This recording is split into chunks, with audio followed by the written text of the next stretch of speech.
Olá a todos, muito boa noite. É com muito prazer que a gente está aqui hoje na Live 2021 da Sociedade Paulista de Reumatologia.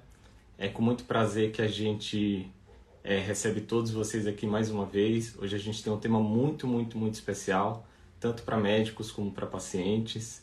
É um tema que a gente vai falar sobre anticoncepção, a gente vai falar sobre gestação, a gente vai falar sobre tudo, todas as dúvidas que todos têm no dia a dia, não só na pré-concepção, na concepção e também no período mesmo pós-concepção que a gente tem que lidar no dia a dia.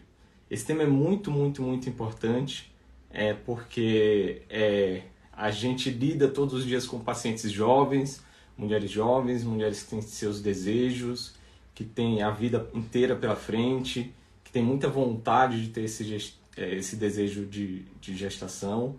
E a gente tem sim que sempre priorizar a saúde materna e fazer parte, né, desse desejo, fazer parte desse processo materno-fetal, fazer parte desse processo para que o paciente consiga atingir o seu objetivo de formar uma família daquele jeito que ele achar mais conveniente. E já a gente vai estar recebendo a doutora Fernanda Couto. A doutora Fernanda Couto, que é médica assistente da disciplina de obstetrícia da Escola Paulista de Reumatologia, da Unifesp, é preceptora do pré-natal, aqui de alto risco de gestação. E eu acho que vai ser muito legal mesmo esse papo para a gente conseguir. Eu já vou aceitar aqui a Fernanda para a gente começar o nosso bate-papo. Então, acho que ela já vai estar entrando aqui, acho que já aceitei. Oi, Fernanda, Boa tudo bem? noite, tudo bom? E você, Edgar? Muito boa noite. Eu estava aqui já dando as boas-vindas para todos nós. Muito obrigado aí por ter aceitado o nosso convite aqui da Sociedade Paulista de Reumatologia. Todos os meses a gente está aqui com a Live 2021, né, nessa nova gestão que a gente tem. E é um espaço muito legal, muito bacana, que a gente consegue conversar sobre vários temas, não só para médicos, como para pacientes que também estão participando aqui nessa live também. Então, eu já apresentei você é médica assistente da disciplina de obstetrícia aqui da Escola Paulista, da Unifesp, uma grande parceira, né, naquilo que a gente sempre deseja que é o melhor pelas nossas pacientes durante esse período. E é preceptora do pré-natal de alto risco e gestação também do ambulatório de doenças reumáticas imunomediadas, né, desde 2001. Já tem muita bagagem, né, muita experiência, né, Fernanda?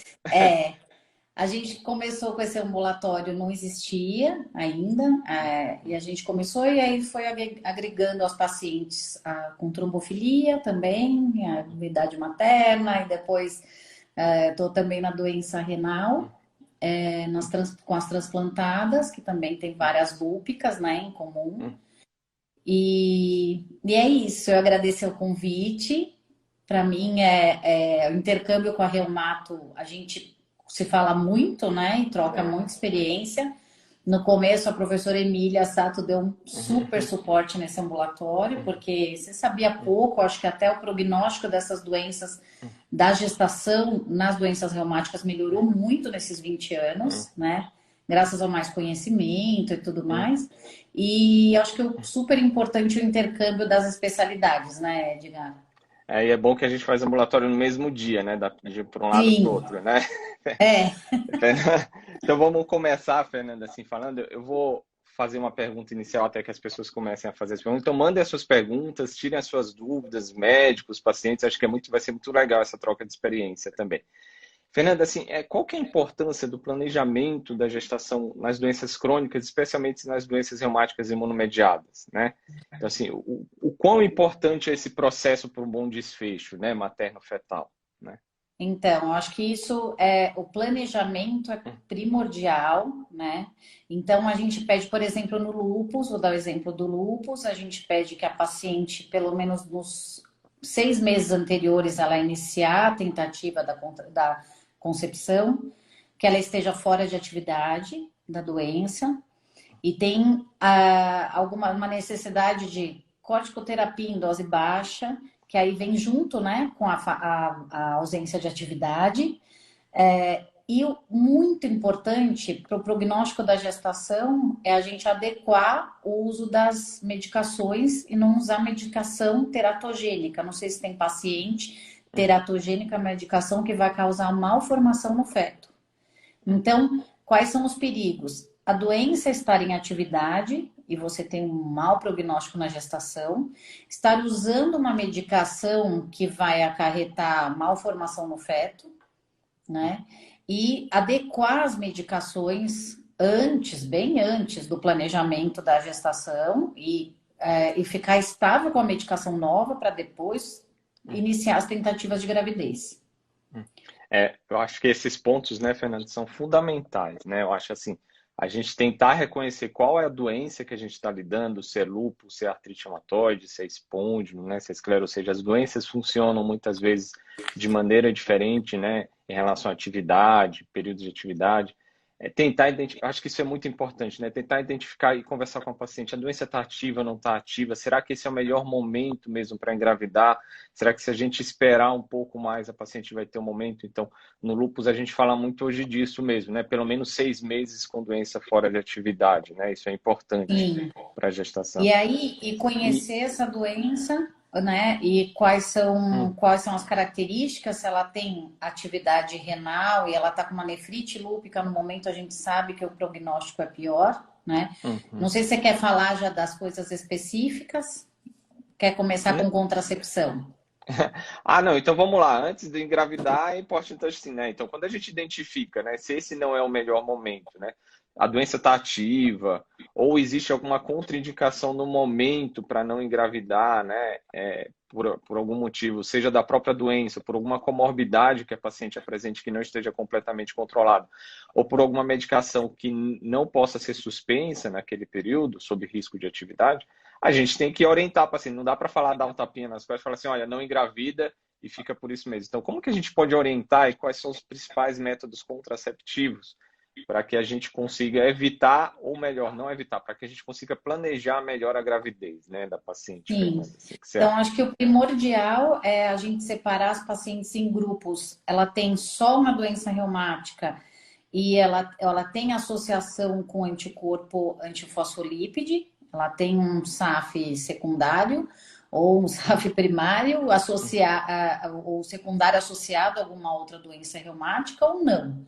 Então, vamos dizer que a paciente é lúpica e não tem SAF associado, não tem nem só os anticorpos, nem um SAF com eventos tromboembólico, nem SAF obstétrico, ela tem só o lúpus. Então, a gente sabe hoje que as pacientes que estão fora de atividade, que já estão estáveis por algum tempo, você poderia usar anticoncepcional oral combinado com dose pequena, de menor dose de estrogênio, de preferência o via oral, que vai passar para metabolização hepática, vai ter todos os processos até ir para absorção sanguínea mesmo, dá preferência para o oral, ao invés de o que é proscrito, os adesivos e os vaginais, porque não tem trabalho conclusivo ainda com isso, que são métodos mais recentes, mas parece que o pico do estrogênio aí, dos PETs e dos anéis vaginais, ele acontece mais agudamente, entre aspas, e aí não seria o ideal para gestantes lúpicas. Se a paciente tem qualquer grau de atividade, seja ele o sistema que for, e a gente dá preferência para uso de progestágeno puro. Então, progestagênio puro, que pode ser via oral. O injetável, a gente conversa bastante sobre o uso crônico de Depo-Provera, ocasionando um risco para osteoporose. Então, essas pacientes já são usuárias crônicas de corticoide, então ainda você vai associar um risco aí do Depo-Provera durante um período prolongado, talvez não seja o melhor método. Então, o via oral, progestágeno, tem sempre ter aquela ideia de que a paciente tem que pôr um alarme no celular, então não pode ter mais de 2 horas de atraso, senão você diminui a eficácia e começa a ter aqueles spottings sangrando no meio, elas acabam parando o método, não gostando. Essa é a parte, é a intercorrência que acontece que faz a pessoa abandonar o método. A gente tem disponível também o DIU de cobre, e para aquelas que têm um sangramento abundante ou tem outras patologias junto, mioma, ou uma endometriose, algo do gênero, e não tem SAF, a gente pode usar o DIU com progestágeno. Hoje a gente tem 2 tipos de DIU com progestagênio, que é o DIU Mirena E o Cailina. O Cailina tem uma dose menos da metade de progesterona do que o Mirena. Mirena é usado durante 5 anos, o Cailina também. E o Mirena, ele tem, se você está procurando amenorreia ou tratar endometriose, ele é mais apropriado. Uhum. Então, tem bastante método para escolher. E a camisinha, obviamente, para evitar a infecção sexualmente transmissível. Agora, Edgar, para lúpica, paciente reumática, ficar só com camisinha, Esquece, né? Esquece. esquece. Esquece, A né? Só, né? Não é importante. Então, assim, a gente tem que lembrar, né? Como você bem lembrou. Então, o paciente com lúpus tem mais risco de HPV, né? Então, e o HPV tende a Sim, ser mais grave e recorrente. Então, é importante o uso do preservativo como um método de barreira, principalmente para doenças sexualmente transmissíveis, né? sim, É, outra coisa que é importante também, né? Assim, é isso que você frisou muito bem, né, Fernanda? A gente tentar ver assim, qual que é a doença, mais uma vez, que a gente está falando, né? Se tem antifosfolípide associado ou não, e se junto com antifosfolípide tem ou não tem a síndrome antifosfolípide associada para a escolha desse melhor método. Tentar fechar esse ciclo, né, de maneira bem sim. clara, né? Outra coisa que a gente conversou sobre pílula do dia seguinte. Então, Isso é a fundamental, pílula né? é chamada pílula do dia seguinte, é a contracepção de emergência. Esse nome do pílula do dia seguinte, algumas pacientes acham que realmente, categoricamente, é para tomar no dia seguinte. Não. Hum, A pílula do dia seguinte, ela pode ser usada até 5 dias depois do dia da relação desprotegida, ou porque rompeu o preservativo, ou ela esqueceu de tomar alguma pílula, ou ela tomou e vomitou logo em seguida, não absorveu. A pílula do dia seguinte, o ideal é que se tome o mais próximo possível da relação desprotegida. Então, aconteceu, ela pode sair e já comprar a medicação. Se compra em farmácia, sem prescrição médica. E uhum. existe pílula, contracepção de emergência só com progestágeno, que é o ideal, o melhor para as pacientes de que a gente está falando, que doença reumática, seja ela com associação com SAF ou não. Então, vamos falar, mas vai usar progesterona no SAF, é categoria de risco 3. Se aquela paciente, naquele momento, ela não pode engravidar, ela está em atividade, ela está numa situação da patologia dela que não é o momento, é melhor eu usar a progesterona do que ela ficar grávida. Então, a gente É, usa 1,5 miligrama de levonorgestrel, tem várias marcas no mercado. Se você chegar e falar, quero a pílula de contracepção de emergência só com progesterona, o farmacêutico sabe qual é. E uhum. aí, algumas são dose única, outras são 2 comprimidos, e é um dia só. E tem um índice de falha ainda de em torno de uns 12 a 15%. Então, não é o melhor método para ficar se usando toda vez, estourando camisinha ou tomando Uhum. pílula de maneira incorreta e usar isso como método. Não dá. Então, acho que duas mensagens, né, Fernanda? Assim, pode ser usada, né, nos pacientes com doenças reumáticas imunomediadas, ou seja, é melhor você Sim, prevenir com a pílula do dia seguinte do que você deixar, né? E a outra mensagem é não usar indiscriminadamente, não achar que esse é o melhor sim. método contraceptivo, né? E Então, isso é um ficar sempre método, né? usando que isso é um método, não é, né? Não é um método contraceptivo, né? Que isso fique bem claro, né? E a gente já está recebendo aqui perguntas também, né? Então, assim, de outras pessoas, que eu acho que já vai um pouquinho de encontro ao que a gente ia falar um pouquinho, Fernanda. Assim, bom, se a paciente quer engravidar e ela usava anticoncepcional, que esse é o melhor cenário, né?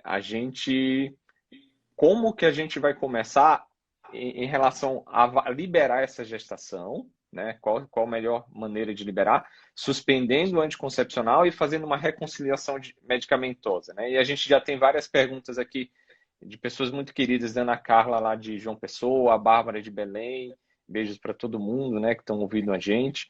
E o Rafael já faz uma pergunta assim um pouquinho, como proceder com o paciente com doença de estilo adulto e uso de metotrexate que quer engravidar?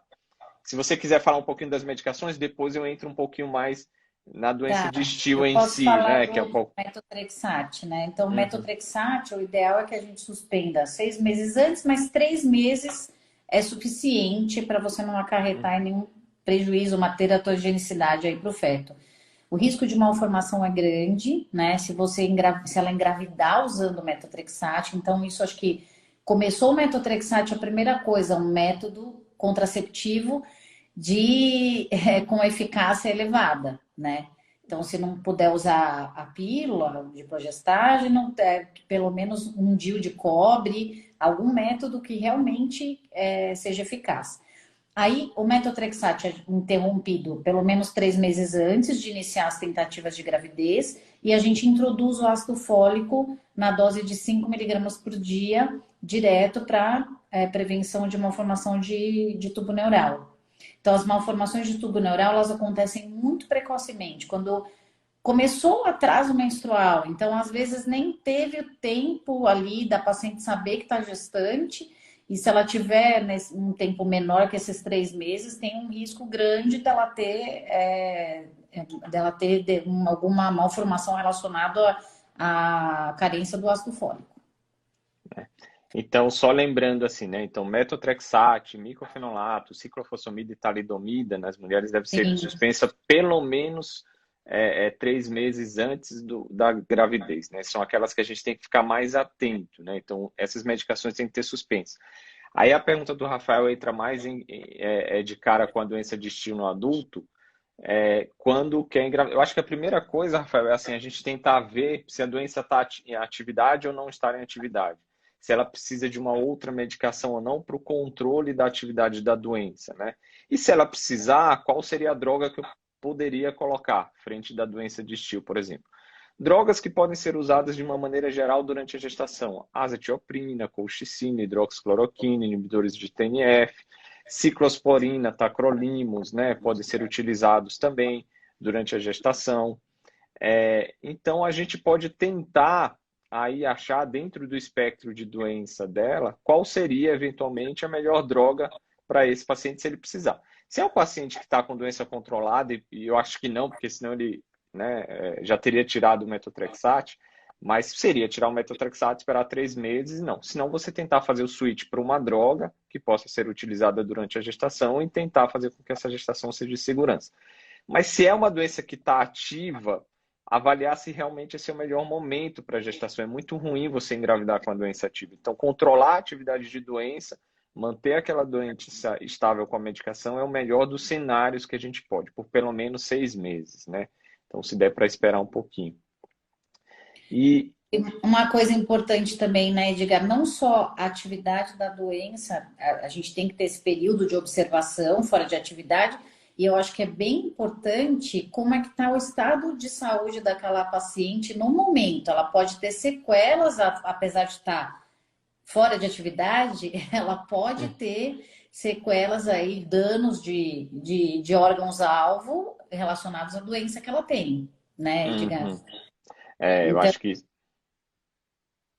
às vezes não está em atividade, a mulher ali tem uma insuficiência renal, ou tem uma hipertensão pulmonar instalada, ou ela tem uma hipertensão arterial crônica super mal controlada, com medicações que às vezes não pode engravidar, que nem os inibidores da ECA. Então, eu acho que é bem importante, além da atividade da doença, você ver o quadro clínico ali geral da paciente. Se tem alguma hipertensão descompensada, às vezes tem uma insuficiência cardíaca, pode ter outras patologias clínicas aí associadas. A isso. hipertensão pulmonar, eu acho que é bem importante a gente saber que, dependendo do grau de hipertensão pulmonar, o índice de mortalidade materna é bem alto, né? Então, é um fator que contraindica a gestação, seja ela qual doença reumática estiver envolvida na causa, né? Eu acho que isso é isso mesmo. Acho que a gente tem que olhar o paciente como um todo, né? Não só a doença reumática, olhar as comorbidades que o paciente apresenta, né? A Ana Carla está perguntando também, Ana Carla da Paraíba, que a gente falou, professora da Federal da Paraíba, membro de diversas comissões da Sociedade Brasileira de Reumatismo, ela pergunta se tem alguma recomendação nova para pacientes com esclerose sistêmica que engravidam. Eu acho que tem, eu vou até comentar com você, aproveitar esse comentário da Ana e também perguntar para você sobre vias de parto, né? Porque uma das coisas que vem à mente em pacientes que podem ter doenças às vezes muito graves, mais na frente a gente pensa também nas vias de parto. Mas Ana, eu acho que na esclerose sistêmica, eu acho que vem muito de encontro a isso que a Fernanda comentou, que ela pode frisar novamente, em relação assim, a gente pensar qual que é a esclerose isquêmica que a gente está falando. Se é uma forma limitada ou difusa, se tem uma doença pulmonar intersticial grave ou não, se tem uma hipertensão arterial pulmonar grave ou não. Tentar ver, né, a paciente como um todo, né? Então, ver se ela tem alguma contraindicação absoluta como hipertensão pulmonar para a gestação, que é uma das contraindicações, né, Fernanda? Que a gente Sim. já passa sufoco muitas vezes, que você já comentou. Então, é uma das contraindicações absolutas numa hipertensão pulmonar, né? Que o desfecho pode ser materno-fetal, pode ser muito grave e muito ruim, né, dentro desse cenário, né, Fernanda? Então, A maioria das doenças, a esclerodermia também, se não for aquela rapidamente progressiva, tem um tipo de esclerodermia aí que é um paciente totalmente proscrito engravidar, né, Edgar? Uhum. Se a gente pudesse assim, classificar contraindicações absolutas, né, ou que a gente tem que levar muito em consideração em relação às comorbidades, seriam uma doença em atividade, né, lúpus em atividade, Sim, uma doença que está precisando de um imunossupressor, que não qualquer delas, qualquer né? uma delas em atividade é muito ruim, né? Paciente com doença renal crônica, classes 3, Crônica, 4 e 5, né? Eu acho que tem um risco grande de piorar também. A hipertensão hipertensão, arterial pulmonar. pressão arterial crônica não compensada, Hum, péssimo. Insuficiência cardíaca, valvopatia, né? hum. Agora sim, as Doença lúpicas, pulmonar restritiva grave, né? Então, se for uma esclerose sim, isquêmica que tem uma doença sim, na restritiva esclerose sistêmica, grave, sim. né? Aí é contraindicação absoluta e usar método contraceptivo o mais eficaz possível. A gente gosta bastante dos métodos reversíveis de longa duração, que são os DIUs, e para quem não tem SAF, o implante de progesterona, que dura 3 anos, e a eficácia dele, o índice de falha é menor que 0,05, é quase zero, né? O índice de falha do Implanon. E a gente usa métodos que não dependem como fala, disciplina do paciente tomar. Agora, na esclerodermia, o que tem de diferente, eu não sei se você quer entrar nessa seara já no pré-natal delas, Uhum. né? Elas chegam na primeira consulta. A primeira coisa que a gente orienta primeiro, elas têm que ter os anticorpos todos. Por exemplo, no caso do lúpus, a gente pede para monitorizar a atividade pelo menos uma vez em cada trimestre, anti-DNA e o C3 e C4, se tiver disponível, né? As pacientes que tiveram, mesmo quem não teve atividade renal, a gente sempre faz pelo menos uma creatinina e uma ureia, e a gente não tem feito mais por praticidade, por uma situação de conveniência, a gente não tem feito proteinúria de 24 horas, o que a gente faz hoje é em urina 1, a relação proteinúria barra creatinúria. Então, a paciente chegou, a gente faz isso de diferente do pré-natal normal e pede o TSH e o T4 livre por causa de uma incidência maior de doença de Hashimoto, né? O hipotireoidismo autoimune. E a gente faz esses exames que são de diferente aí dos exames de rotina do pré-natal. Ela vai fazer, as pacientes lúpicas, elas entram num dos critérios de risco aumentado para pré-eclâmpsia, seja ele o lúpus em atividade ou não, né? Então, ela entra naquele critério, a mesma coisa de gestação gemelar, diabéticas prévias, elas entram no critério de risco aumentado para pré-eclâmpsia, a gente usa o AS em dose baixa, a gente dá preferência para tomar à noite, no jantar, o AS e a suplementação de cálcio. Se o cálcio, se ela consegue ter uma ingesta de cálcio, o ideal é que seja de 1,5 a 2 gramas, de 1 a 2 gramas ao dia. A gente sabe que tem muitas mulheres hoje, aliás, um monte de gente com alergia, lactose e tudo mais, que acaba não ingerindo, a gente dosa a medicação, quanto a gente vai dar de carbonato de cálcio em função do que entra na dieta. Mas aí, no mínimo, a gente passa 1 grama. E o resto, a gente conta que venha da dieta. Então, a gente vai prescrever o AS e o cálcio com a finalidade de prevenir os casos de pré-eclâmpsia precoces, abaixo de 34 semanas, que são os mais complicados, né? Que vão levar à prematuridade. Então, assim, eu acho que se for pegar uma coisa geral, assim, que são muitas doenças que a gente está falando, se for pegar uma coisa geral, eu acho que, assim, o risco de doença hipertensiva, do lúpus e de todas as outras doenças que podem ter associação com síndrome de anticorpo antifosfolípide, requer um cuidado muito diferente de um pré-natal normal. A gente faz os ultrassons morfológicos do mesmo jeito que faz na paciente não reumática, o de primeiro trimestre e de segundo. Depois do ultrassom de segundo trimestre, a gente acaba fazendo um número muito maior de ultrassons do que uma gestante sem patologia nenhuma. Então, a gente acaba fazendo morfológico por volta de umas 20 semanas do segundo trimestre. A gente faz ultrassom mensal até as 28 semanas, então por volta de 24, depois 28. As pacientes que têm SAF associado, a gente faz ultrassom quinzenal, depois de 28 semanas já. E as que não têm SAF associado, depende muito. Se o lúpus está totalmente fora de atividade, às vezes a gente faz mensal até 32 semanas e depois quinzenal até o final. Nessa fase aí de 32 semanas para frente, aí varia muito de como tá. Se tem restrição de crescimento, então incidência maior no lúpus, restrição, pré-eclâmpsia. As pacientes que usam corticoide têm uma incidência maior de diabetes gestacional, né? E isso acaba acarretando também além da monitorização das glicemias, a gente acompanha também no ultrassom. Então, elas têm essa situação aí de ter um risco maior de uma insuficiência placentária, dando restrição ou alteração de Doppler.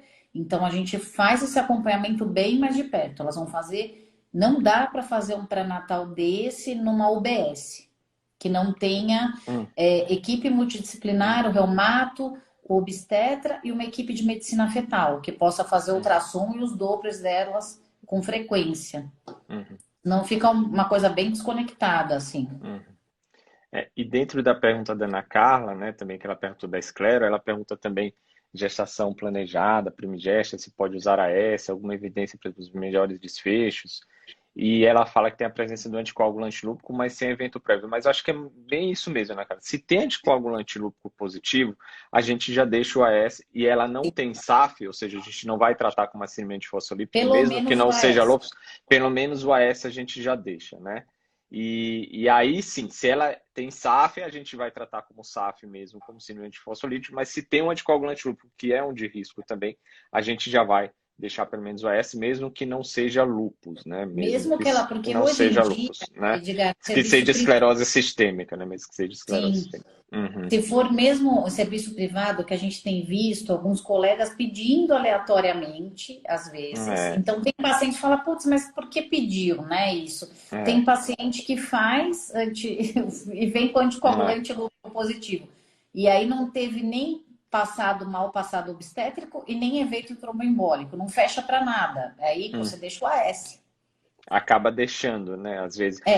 Aí você leva em consideração um monte de fatores, né? A idade da paciente, se é primigesta ou se não é primigesta, se tem outros fatores de risco, né? Também. Sim. E uma coisa que a gente leva muito em consideração também, Fernanda, nesses casos, é o perfil do anticorpo de risco, né? Se é um anticoagulante lúpico, ou se é um duplo positivo, ou se é um triplo positivo, né? A gente acaba, nesses casos, tentando estabelecer um pouquinho assim do perfil de risco para tentar achar um pouco mais assim qual que seria. Aí tem uma pergunta interessante também aqui em relação à reprodução assistida, né? Eu acho que esse é um tema que está cada vez mais na moda aqui também. A Jamile Godoy, lá de Londrina, ela pergunta assim, como conduzir drogas modificadoras do curso da doença, metotrexate, em pacientes que vão fazer, pelo que eu entendi, assim, que vão fazer congelamento de óvulos, né? E aí até no ACR, na Sociedade Americana de Reumatologia, eles até colocam isso, Fernanda, não sei se você concorda, eles falam assim que não é necessário você suspender os imunossupressores ou terapia biológica para fazer esse procedimento de captação dos óvulos, né, de criopreservação. A não ser que seja ciclofosfamida, que eles colocam, né? Sim. A não ser que seja ciclofosfamida, né? Por causa da diminuição da interferência na fertilidade, né? Na fertilidade, isso mesmo. Mas senão, agora, fala que poderia continuar, né? O problema do metotrexate é você fecundar o embrião e a paciente estar em vigência da tomada do metotrexate. Então, se ela vai só captar. O que tem muito hoje é preservação de fertilidade através de congelamento de óvulo, a paciente nem vai fazer FIV, né? Então, por exemplo, a doença dela está em atividade, ela não consegue, naquele momento, ela não pode engravidar, ela está chegando aos 34, aos 35, e aí o ideal é ela congelar o óvulo, porque ela não sabe quando ela vai poder engravidar pela doença. Aí eu acho que é bem interessante essa coisa do congelamento.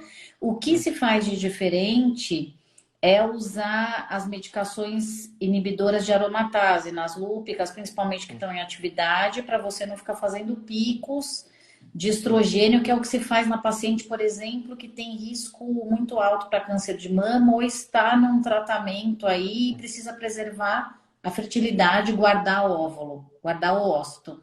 Aí você usa inibidor de aromatase para diminuir o nível de estrogênio, não fazer pico, para tentar não prejudicar. Então, você faz isso nas lúpicas também. Nas outras né? pacientes. Sim. E você tem que mandar beijos aí, viu, Fernanda? Tem muita gente mandando beijos para você. A Débora Agassan, que você cuidou dela no alto risco lá do Hospital São Paulo. Que legal. A doutora Arimasa também manda milhões de beijos, está com saudade de você também aqui também. E ela pergunta também, ela comenta, na verdade, ela faz um comentário, acho que só corroborando com aquilo que você já comentou também, que prescreve 1 grama de cálcio AS para os pacientes com risco maior de pré-eclâmpsia, né? Então, acho que isso é uma das coisas que a gente tem que ficar atento, né? O AS, Sim. e eles têm que ser introduzidos antes da 16ª semana, né, Sim, Fernanda? senão o Também. efeito é assim, se a paciente, o ideal é antes da 16ª, né?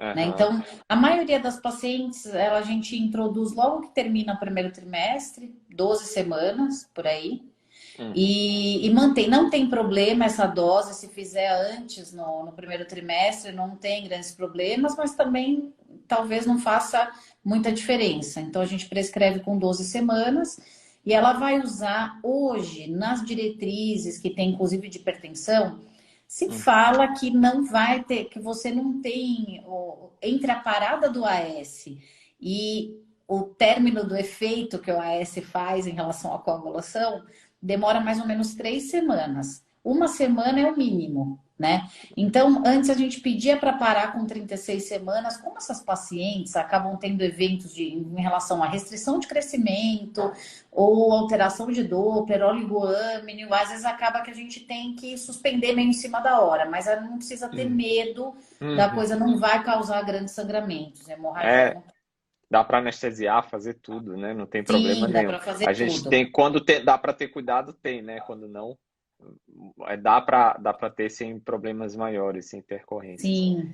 E tem algumas perguntas interessantes, assim, ó. Olha que perguntas começam boas também, olha, Fernanda, assim, a doutora Ana Carolina Montador, ela é lá do Goiás, de Goiânia, uma querida também que está na comissão de lúpus também junto com a gente, né, da Sociedade Brasileira de Reumato, uma lupóloga também. E ela pergunta assim, com relação à proteinúria residual, qual seria o valor máximo permitido na gestação? Porque eu acho que ela está se referindo àquelas alterações que são ditas como fisiológicas da gravidez e a gente tentar diferenciar o que é do lúpus, de atividade de doença, se essa proteinúria é uma proteinúria fisiológica da gravidez ou não, que a gente consideraria ou como residual ou como uma proteinúria que eu consideraria como normal durante a gravidez, né? Então, para Isso é gente, legal, né? o que vocês consideram como atividade a partir de meio, né? Para Isso. gente, acima de 0,3 não é normal. Então, é o parâmetro que a gente tem para as pacientes com suspeita de pré-eclâmpsia. O problema da pré-eclâmpsia, gente, é que tem quadros extremamente heterogêneos e não necessariamente vai ter a proteinúria. Então, as pacientes lúpicas ou com doenças reumáticas que têm comprometimento renal, a gente sempre pede na primeira consulta, porque depois você se perde para comparar e até saber, várias vão ter doença hipertensiva gestacional, não necessariamente uma pré-eclâmpsia, e você se perde ali para diferenciar um do outro. Aí, a proteinúria, então, para a gente considerar uma proteinúria relacionada à pré-eclâmpsia ou uma proteinúria patológica, tem alguma coisa errada para nós, é 0,3 o corte para você considerar, mas aí a paciente tem que estar, preferencialmente, a grande maioria depois das 20 semanas, que acontece a pré-eclâmpsia. Então, são raríssimos os casos que vêm um pouquinho antes, então geralmente depois de 20 semanas. E se você vê essa proteinúria baixinha desde o início, provavelmente é uma proteinúria residual. Eu vou aproveitar o gancho, Fernando, acho para a gente entrar nesse assunto, que é diferenciar, né? Que são aquelas alterações fisiológicas da gravidez e o que é atividade de doença, o que, que pode ajudar a gente a diferenciar, né? Então, a gente Sim, tem os níveis de proteinúria, né? Se eles sobem, é sempre muito importante, o paciente engravidou, ter todo o basal da paciente, né? A gente pede sim, proteinúria, DNA, complemento, anti-RO, anti-LA, antifosfolípide, ácido úrico, função renal, creatinina, a gente acaba tendo o basal e depois acompanha, né? E aí, se essa proteinúria começa a subir, o paciente começa a ficar hipertenso, a gente às vezes em algum momento fica na dúvida, será que é por atividade de doença ou sim, será que é uma pré-eclâmpsia, né? E aí a gente começa a usar alguns parâmetros, né? O DNA, o complemento, o sedimento urinário, né? Que são muito importantes também. Às vezes o nível de ácido úrico, embora seja controverso, né, Fernanda? Ajuda ou não em sim, algumas situações. Mas o que pode ajudar nesses casos, às vezes, é o soluble fluid, né? Eu queria que você comentasse sim, um pouquinho assim, o que que é. tá. Eu acho que nem todos os reumatos estão tão familiarizados assim com o soluble fluid, mas que é uma ferramenta que a gente já usou em alguns momentos e que acaba a gente ajudando bastante a gente, né? Livre às vezes de uma Sim. biópsia renal, por exemplo, né? Uma gestante, É né? que, por exemplo, o soluble fleet, a relação dele com o PLGF, ela é maior, quanto maior o risco dessa paciente estar evoluindo para uma pré-eclâmpsia. Então, assim, a gente tem os valores, quando ele está abaixo, a relação soluble fleet, PLGF, está abaixo de 38, você exclui, não é pré-eclâmpsia. Então, isso já vai te ajudar, né? Uhum. Agora, o problema dessas pacientes, as duas, a atividade renal ou a pré-eclâmpsia, as duas estão hipertensas, às vezes já é hipertensa crônica e está sobrepondo uma pré-eclâmpsia. Vamos dizer que a gente tem parâmetros diferentes da relação soluble-fleet-PLGF. Se você está abaixo de 34 semanas ou se você está acima de 34 semanas. Então, tem um valor entre 38 e 85, que é um risco aumentado, e talvez você tenha que repetir essa relação. O que, que ela prediz, essa relação? Ela prediz que dentro da próxima semana, essa paciente não tem pré-eclâmpsia abaixo de 38, e dentro da próxima semana não vai ter piora desse quadro. Então, você tem uma predição de no mínimo uma semana de que provavelmente não é uma pré-eclâmpsia. O quadro pode mudar, né? Então, às vezes, a gente tem que repetir conforme a gente fala, para não ficar repetindo seriado, porque fica uma coisa muito. Não tem um protocolo disso, a gente acha que tem que avaliar caso a caso, porque em prazo de uma semana, 2 semanas, você vai observar o restante dos exames e vai ver que está estável. Que de Uhum. repente essa paciente, mesmo que seja uma doença hipertensiva, ela não está progredindo. Ou ela está numa atividade renal e realmente você vai degringolar os outros parâmetros. Aí você tirou sua dúvida. Então Os ele é valores. muito. Pode falar. Não, pode. Ele é muito bom para o diagnóstico da pré-eclâmpsia, né? Ele ajuda a gente nesse Sim, sentido, né? sim. Ele não vai excluir a atividade de doença, mas ele pode ajudar a gente, ou eu tenho que resolver a gestação de uma outra maneira, né? E assim, Se é uma se o pré-eclâmpsia, valor né? der extremamente alterado, o valor da relação, também é uma coisa bem importante de se falar, que tem vários lugares que não tem esse exame, né, gente? Uhum, Então, né, hospital público, por exemplo, a gente tem parceria e acaba fazendo fora. Então, tem vários hospitais que acaba não tendo, ou quando tem, o plano de saúde não cobre. Então, uhum, não necessariamente é um artifício que todo mundo tem em todos os uhum, serviços. De qualquer uhum, maneira, dependendo do valor que vem, se essa relação vem estourada, você sabe que dentro de uma semana essa paciente vai evoluir para uma pré-eclâmpsia grave, por exemplo, uhum, dependendo do valor que vem essa relação. E aí, isso ajuda muito a gente. O que a gente vai fazer? Vai internar a paciente. uhum, Né? Se você tem uma relação soluble fluid para LGF altíssima, que você sabe que é uma pré-eclâmpsia grave, você vai internar, monitorizar o feto e a mãe e resolver a gestação no momento oportuno. uhum, Se for abaixo de tá, 34 semanas, dá tempo de fazer o corticoide, uhum, né? Então, dá tempo de fazer o corticoide, você precisa de 48 horas, uhum, idealmente, né? e acertar as medicações. Às vezes tem associação com SAF, está usando enoxaparina e você precisa adequar ali para fazer punção raquidiana. E aí você tem esse tempo para tirar o feto com condições melhores pulmonares, né? Tem uma outra pergunta aqui que também sempre perguntam para a gente, né, Fernanda, em relação à gestação em lúpus, né? A Cristiane Silvia Panato, ela pergunta assim, em pacientes com anti-RO e anti-LA positivo, é necessário mais de um Assim, ecodoplercardiograma fetal a partir da 18ª semana de gestação? Quem sim. já teve, né, a gente estava comentando antes, quando a gente estava falando sobre a live, quem já teve um caso de BAVT, né, eu já tive casos, já vi casos também, a gente nunca esquece, né? Então, como que a gente pode passar essas orientações atuais, né, em relação ao Então, anti-RO e ao acompanhamento durante a gestação? anti-RO e anti-LA, não esquecer que não, elas não se encontram só no lúpus, né, Edgar? Uhum, Então, síndrome de Sjögren, algumas outras doenças reumáticas. Então, assim, de lembrar de pedir esse exame, né? uhum, E aí veio positivo, a gente começa. Quando não teve nenhum caso ainda, é a primeira uhum, gestação, assim, um intervalo entre 16, no máximo 18 semanas, você já inicia. A gente inicia na Unifesp, no nosso protocolo começa com 16 semanas. Quando não tem antecedente de bloqueio atrioventricular anterior ou é uma primigesta, a gente vê na literatura indicação semanal ou eles falam que não tem muito. Alguns lugares pedem para fazer quinzenal, eles falam para não passar de 15 uhum, dias. Então, fazer eco semanal seriado de 16 até 26 semanas, a gente sabe que também serviço público não são todos que têm à disposição, né? Depois das 26 semanas, a gente ainda repete com 28, 30, 32, aí encerra. A grande uhum, maioria dos bloqueios atrioventriculares são antes das 26 semanas. Então, por isso que a gente faz esse período todo seriado.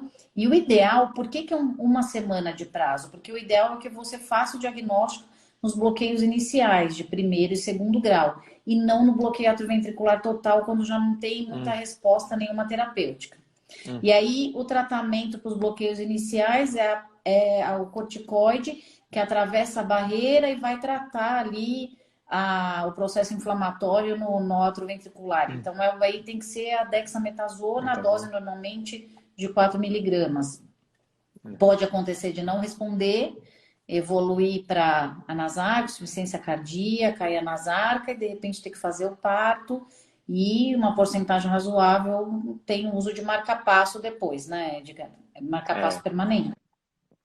é isso mesmo. Eu acho que é muito importante isso mesmo, né? Não, como a Fernanda frisou, não só no lúpus, mas lembrar do Sjögren, lembrar da artrite reumatoide, ou às vezes da esclerose sistêmica, que pode ter um anti-RO positivo e a gente e o anti-LA, e a gente vai acompanhar da mesma maneira, né? Então, é raro, né, Fernanda? 2% dos dois casos, por para quem não cento, vê, mas a né? recorrência em quem já teve 18%, é bastante. 18%. Então a gente tem que ficar mais atento para aquele que já teve um BAV numa primeira gestação, né, numa gestação anterior, e aí sim ficar mais atento e fazer justamente para o diagnóstico precoce. E às vezes esse diagnóstico precoce no eco, às vezes pode ser até uma miocardite, né? Pode ser uma Sim, miocardite no sim. feto, não necessariamente bloqueio, e tentar intervir nessa fase mesmo, né? E para tentar depois levar a gestação mais longe possível. Às vezes eu já vi até usarem beta-agonista, né, para tentar melhorar a Sim, frequência do para neném, tentar. também, Isso. a Quando está frequência do muito neném bate, bradicárdico, cárdico, sim. Às vezes se pode usar usa também. para tentar levar um pouco mais para frente, para dar tempo de fazer o corticoide ali e vir levando. Uma coisa importante, Edgar, que eu acho que a gente não falou. A hidroxicloroquina, ela Uhum, previne as crises de atividade, então não deve ser interrompida, né, nas uhum, pacientes lúpicas e nas que estão em uso de hidroxicloroquina por outras doenças reumáticas. Elas diminuem a chance de crise de atividade e já tem bastante trabalho mostrando que elas também ajudam no prognóstico aí dessas pacientes com anti-RO positivo em relação ao bloqueio atrioventricular, né? principalmente na recorrência, né? Na Elas recorrência, recorrência principalmente principalmente. na recorrência. Além de, né, diminuir Hum, chance de fenômeno tromboembólico, né, melhora hum, colesterol, a hidroxicloroquina uhum, faz um monte de coisa. é, Mas exceto, né, os pacientes que intolerantes ou que tiveram retinopatia, que tiveram alguma intercorrência que houve necessidade de suspensão, né? Então, fazer o eco semanal da 16ª à 26ª semana e depois a cada 2 semanas até a 32ª semana, especialmente para aqueles que já fizeram um BAV prévio, né, numa gestação anterior, e para aqueles que primeira gestação, né, se não for possível isso, pelo menos fazer quinzenal entre a Quinzenal. 16ª e a 26ª semana, né, que é o período de maior Sim. risco, né, que a gente fala mesmo, né. Eu acho que isso é bem interessante. E a Daniela Scherer foi residente lá na escola também, uma reumatologista também super boa, que está aqui na live com a gente. Ela pergunta assim: quando suspender o Marevan e trocar para enoxaparina em pacientes com lúpus e SAF em remissão? Normalmente, né, Fernando, o que a gente faz é a gente espera engravidar e a partir do momento do teste positivo que vai se dar lá entre a 4ª e 6ª semana de gestação, a gente troca para o Clexane, né? E aí passa a anticoagular com Clexane AS, não é isso? O ideal é orientar muito bem a paciente. De quanto tempo é teu ciclo? Ah, a minha é de 23, a outra é 28. Fala, ó, atrasou um dia do seu habitual, já faz o teste de urina, que é uma coisa que é fácil acesso para todo mundo hoje. Deu positivo, já entrar em contato com o médico ou no SUS, procurar o ambulatório que ela tá, ou já tá com essa prescrição na mão e já saber que tem que iniciar. A gente está com um problema sério de falta de enoxaparina, né, no mercado por causa do Covid. Então, tem opções aí de trocar por deltaparina, o liquemine a gente não tem mais também. E depois do primeiro trimestre, de repente, se não tiver, se estiver em falta, de repente voltar com o Marevan, né? E depois suspender de novo no final. Isso é importante também, né, Fernanda, também porque às vezes o paciente fica ansioso e quer suspender logo o Marevan e às vezes ele pode demorar meses para engravidar. Já pensou ficar Sim, usando enoxaparina, né, o tempo dele? Então, pode engravidar tomando Marevan, mas ficar atento, né, a partir do momento em que o Marevan mesmo que você tem um teste de gravidez positivo, fique atento aí, suspende e troca pela enoxaparina. Tem uma pergunta boa para você aqui, viu, Fernanda? Essa aqui eu vou deixar exclusivamente, mas que é uma curiosidade mesmo. A doutora Raíssa, lá de Teresina, do Piauí, outra reumatologista de mão cheia, fez residência aqui na escola também e é uma médica e professora lá no Piauí. Ela pergunta, o que fazer naquelas gestantes que têm alergia ao AS? Tem alguma opção em relação ao AS para não tem, gestante? Raíssa. A gente não tem, a gente não dá, a gente só dá o carbonato de cálcio. E uma coisa bem importante, gente, que eu acho que é uma coisa que a gente faz muito no pré-natal, é pegar os outros fatores de risco que essa mulher tem e que a gente consegue minimizar o risco da pré-eclâmpsia, que é a obesidade. Várias vêm com peso super acima, principalmente as acima de 35 anos, né? E adequar a dieta, falar para ela que, olha, o quanto ela deve ganhar de peso durante a gestação, que é o que a gente pode fazer como prevenção, entre aspas, aí, né? Porque já tem a comorbidade que ela tem, já facilita, já aumenta o risco absurdamente. Agora, quando tem alergia a S, não tem um substituto. Aí a Não gente tem, entra né? só com carbonato de cálcio, não tem. É. Ó, agora a gente tem uma pergunta do presidente da Sociedade Paulista de Reumatologia, o doutor Marcelo Pinheiro, né? Então, assim, ele está perguntando, assim, ele pede para a gente comentar um pouquinho sobre o risco de Covid em pacientes com doenças reumáticas imunomediadas que engravidam e a importância de vacinar. É muito, muito importante esse ponto, né, que ele lembrou, né, Fernanda, para a gente agora, porque tem muitos pacientes que estão nos escutando agora e essa live também fica gravado no canal da Sociedade Paulista de Reumatologia, né? Então é muito, muito importante a gente comentar sobre isso, como que tem sido a experiência de vocês do Covid na gestação e o quão relevante é mesmo a gente incentivar a vacinação da nossa população, não só com doença reumática imunomediada, mas aquelas que pretendem ou que estão gestantes já também, né? Sim. O que a gente está orientando, Edgar, é assim: se você tem uma idade, por exemplo, a gente está em meio a uma pandemia, uma tragédia que a mortalidade materna aumentou, alavancou absurdamente, principalmente esse ano. Então, a gente está mais ou menos em torno de mais de 900 casos de mortes maternas, Morte materna a gente fala de gestante ou puérpera, né? Que então até se fala muito, e um monte de casos de prematuridade extrema, né? Então o que acontece com o Covid é que você tem as pacientes, as gestantes, elas são consideradas grupo de risco, independente de ter comorbidade ou não, né? Então, principalmente segundo, terceiro trimestre, em que a parte respiratória você já exige muito, né, do sistema respiratório. Se a gestante tiver um quadro moderado ou grave do COVID, ela tem um risco maior pela hipóxia dela, tem um risco maior de ter uma hipóxia no feto. E você ter uma alteração de vitalidade fetal e de repente ter que fazer o parto. E aí você ainda tem uma gestante com COVID grave e num pós-operatório. Então, assim, a gente recomenda a vacinação de todas as gestantes. Se tiver em planejamento de gestação e tiver uma idade ainda que tá com 30 anos, 31, e ela tá bem, da doença estável, ela puder esperar vacinar com as 2 doses e depois engravidar, melhor ainda, né? Se já tá grávida, tome a vacina. Então, a chance de intubação orotraqueal, internação em UTI é bem mais alta do que a população grávida, não grávida, né, da mesma idade. Então, isso está muito bem estabelecido. A gente não tem, no começo, a gente tinha dúvidas em relação a isso, e isso foi super esclarecido ao longo da pandemia, que as grávidas realmente são grupo de risco. Ai, que bom. Então não vamos esquecer de vacinar, né? Então, doença reumática Não, imunomediada tem que vacinar, a gente está estimulando cada vez mais. Converse com seu médico se há alguma medicação ou cuidado específico que você tenha que ter por conta da vacinação. Na maioria das vezes não há, muito mais especialmente com relação ao rituximab, né? Mas na maioria das outras medicações são poucos os cuidados, então dá para tomar vacina com segurança. Fernanda, a gente tem pouquinho tempo, mais uns 5 minutinhos, mas eu queria só para a gente falou da pré-concepção, a gente falou da anticoncepção, a gente falou da gestação, vamos falar um pouquinho do pós-parto, né? da Então parece que amamentação. nasceu, a gente está acostumado a ver aqueles comerciais de margarina e que tudo é muito bonito, né? Então toda a família feliz, lógico que é um momento feliz, de alegria, de tudo, né? Mas existem alguns problemas que a gente tem que ter cuidado no pós-parto, né? Medicação em relação à amamentação, depressão pós-parto, né? O blues pós-parto também, a anticoncepção já no pós-parto também, né? Os cuidados para não engravidar novamente. A gente fazer uma rapidinha, assim, 5 minutinhos Vou para a falar gente rapidinho. encerrar.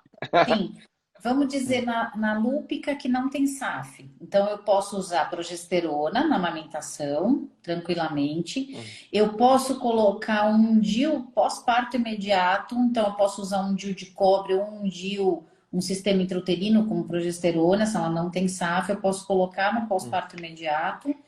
E preservativo, né? Que aí ficar só com preservativo não dá. Não dá para usar o método da amenorreia e lactação, que é tipo lactação exclusiva e sem menstruar, que mesmo assim ao longo dos meses aí vai aumentando o risco de gravidez. Então não adianta pensar que eu vou amamentar e não vou engravidar, porque nessas pacientes tem que fazer contracepção. E, e aí as medicações em uso, né? Então a hidroxicloroquina elas podem amamentar. A azatioprina também pode amamentar, a ciclosporina, a prednisona, quando a dose tomada é maior que 20 miligramas, a gente idealmente quer que faça um intervalo de 4 horas. Então, o que eu peço no começo? Quem tem filho sabe muito bem que os primeiros 20 dias é um caos, né? Então, você não tem horário, não tem nada. Então, conforme o que a gente pede para fazer, acabou de mamar, o bebê mamou lá, o peito tá dormindo, tá vendo que ele tá super satisfeito. Você pôs o bebê no berço e toma a prednisona naquele momento. Que aí o intervalo vai ser o maior possível, né? Ou então, quando tiver mais regrada, as mamadas, tomar no intervalo aí que você sabe que o bebê vai dormir um período um pouco maior. É meio difícil, né, Edgar? Fora isso, Difícil, né? pós-parto, tem algumas doenças que têm um risco maior de atividade no pós-parto, né, Edgar? Artrite reumatoide, por exemplo. E aí vem atividade da doença, dor, cuidar do bebê, uma E aquela fase dos primeiros 12 a 15 dias em que tem a maioria, quase 80%, tem blues puerperal. O que que é o blues puerperal? É uma tristeza, mesmo que você veja aquele bebê, deu tudo certo, você tá bem, o bebê tá bem, mas vem aquela coisa de um choro, meio de tristeza. Algumas falam que ficam emocionadas e a situação vira um caos. Algumas pacientes continuam com esse choro e ele persiste e a gente pode evoluir dentro do primeiro ano pós-parto, pode acontecer a depressão pós-parto. Então tem que ficar bem atenta com isso, ficar de olho. E caso aconteça, tem algumas medidas, se precisar de uso de antidepressivo, alguns também é possível, são compatíveis com aleitamento. Então tudo tem jeito. Tudo tem um jeitinho, né? Eu vou responder rapidinho uma última pergunta da Cristiane Silvia Panato, que ela pergunta em relação ao metotrexate, em relação à amamentação. Ele não tem dados que sugerem transferência, mas ele não deve ser utilizado durante a gestação também, né? Não deve ser utilizado, né? Nem o micofenolato, nem a metformina, e o rituximab também não. Tirando a hidroxicloroquina, difícil. Tá acabando? O papo tá muito bom, mas a gente vai ter que encerrar, senão a gente vai cair meio que de repente. Mais uma vez, obrigado. Obrigado mesmo de coração. Obrigada a você, É muito legal a gente estar sempre conversando, trocando ideia, a gente aprende muito. Eu queria deixar um recadinho para todos vocês aí da Sociedade Paulista de Reumatologia. A gente tem um fórum de debates amanhã com uma dificuldade de diagnóstico em lesões ósseas com o pessoal da PUC de Campinas. Vai ser muito bom. E o curso é AD, né? Não deixem de se inscrever no curso de dor EAD, que é o manejo da dor na visão do reumatologista. Uma tutoria ao vivo no sábado, dia 3 de julho, a partir das 10 horas da manhã. Então sigam a gente na Sociedade Paulista de Reumatologia, está cada vez melhor, vai melhorar mais ainda. A Sociedade Paulista está cada vez mais próxima de vocês. Então, muito obrigado, Fernanda, obrigado mais uma vez. E um minutinho para você também falar tudo que você quiser. Obrigado mesmo. Edgar, agradeço muito pelo convite, pela parceria. E uma coisinha rapidinha que eu esqueci de falar, do lúpus neonatal no antirroide lá positivo, avisar sempre o pediatra. Se ele não souber do que se trata, vai lá e explica. Lá na escola a gente vai lá na UTI ou vai lá no leito e conversa pessoalmente com o pediatra. Tem que ir. Tem que ir. Importantíssimo. E super obrigada, e a gente vai continuar aí se falando dos nossos casos em comum. Obrigado, viu, gente? Boa noite para todo mundo. Boa noite. Tá? E obrigado, até a próxima, tá? Até mais. Tchau, até. Tchau.